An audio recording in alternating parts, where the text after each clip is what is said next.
Jason Furman. Jason, good to see you. Thanks so much for joining us.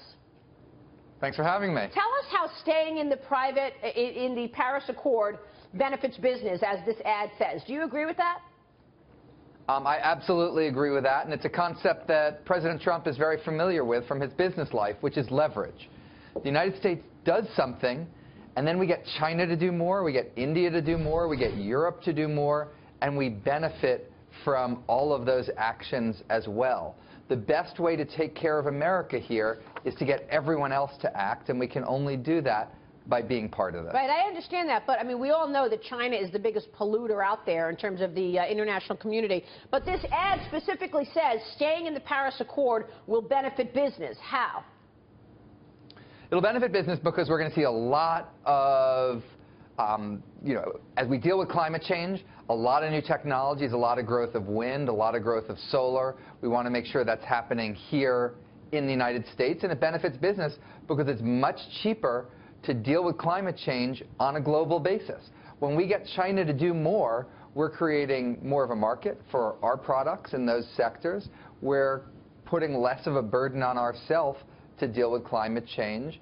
And that's why the Secretary of State, Rex Tillerson, who ran an oil company, thinks that the Paris deal is a good thing, thinks it's something we should be a part of, that our voice should be there to help shape it. Now, Steve Forbes feels the complete opposite. So, Steve, explain to us why you don't think business gets helped by staying in the Paris Accord. It means more regulation, which means lower growth. It also overlooks the fact that we're doing more in terms of reducing emissions than any other country in the world, primarily because of our technology like fracking, more natural gas. So we should be focusing on exporting more natural gas. That would reduce pollution around the world. So why should we have our economy hurt with these excessive regulations? We've seen what the EPA has done in the past.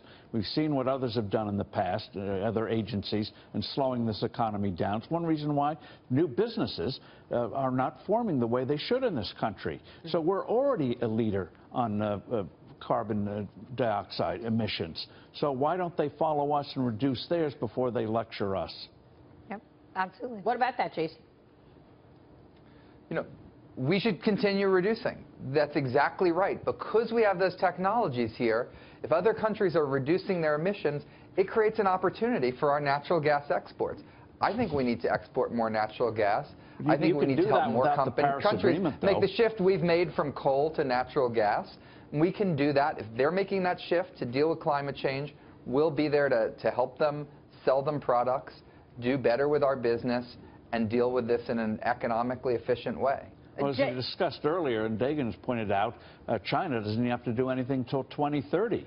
So we're reducing, and they're continuing to pollute. I don't think that's a good deal for us. China has to take steps now, and they are taking steps now, in order to hit that 2030 target. Our targets also take place in the late 2020s, and we're taking action today to hit them. Paris doesn't tell you how to hit your target. You can do it in as smart and economically efficient way as you want. I would do it the way that many leading Republicans have said, a carbon tax, get rid of the regulations, rebate the money to people, put a tax on any imported carbon products from countries that don't do it. You don't need any regulation. You're going to load on the tax. Jason, you're going to make Steve Forbes' head explode when you talk about a carbon tax. I'm just following the lead of Marty Feldstein, George Shultz, and a lot of the leading Republicans in our country put that idea forward as an alternative to regulation. You just look at Europe. They keep piling on taxes and have miserable rates of growth. They've been lagging us in growth rates for 35 years. Why follow those bad examples? We should be reducing the burden, not increasing it. Jason, do you not think more regulation will stifle growth? I mean, isn't that one of the sort of conversations that we're having today, the fact that we've been over-regulated and that's why businesses have been sitting on cash? Don't you think more regulation will have them sit on cash again? I think we definitely need smarter regulations. I think we need to improve the way we regulate. I think we can do that in a lot of areas of our economy. Paris doesn't tell you to regulate. It doesn't tell you how to regulate. It doesn't tell you what to do. Well, wait a second. I don't know if that's true. Dagan, we were talking about the new rules that come into play if the U.S. stays in the Paris Accord. So I don't think that's true, Jason.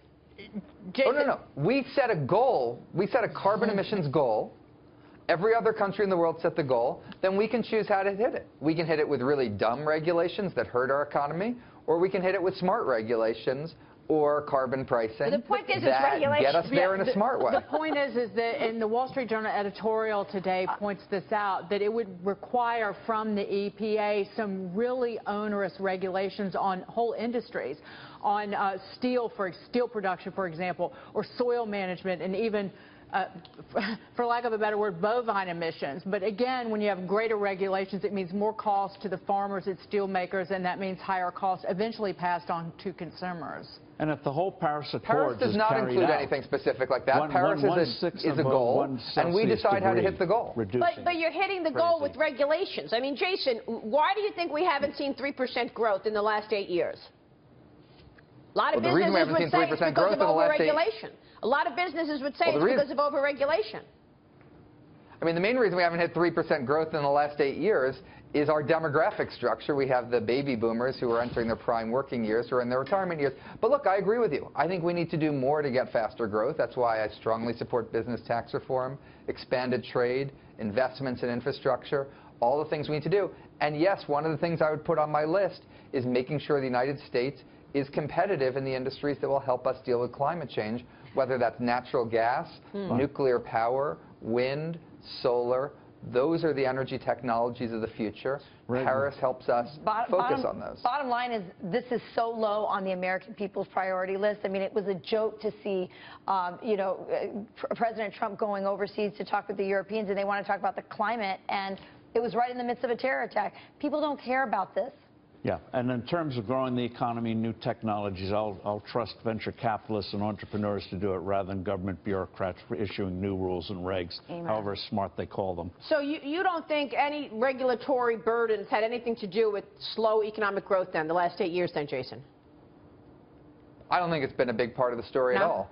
You know, if we had the same productivity growth we had under President Reagan, the same degree of innovation, our growth rate going forward would be 1.7%. Our demography today is just very different from the demography we were used to over the previous half century. So it sounds like you don't even think tax reform is going to move the needle. It's all about demographics, though. Oh, I do think tax reform will move the needle. They're not going to move it to 3%. I mean, we've never had anything the equivalent of 3% growth with the adjusting for the demography we have today. So I think that's an unrealistic pipe dream, but I think we should aspire. We should aspire to do as much as we possibly can. And certainly tax reform, if it was paid for, by the way, not something that massively grows the deficit, would help. All right, we will leave it there. Jason, thanks very much for joining us. Jason Furman there.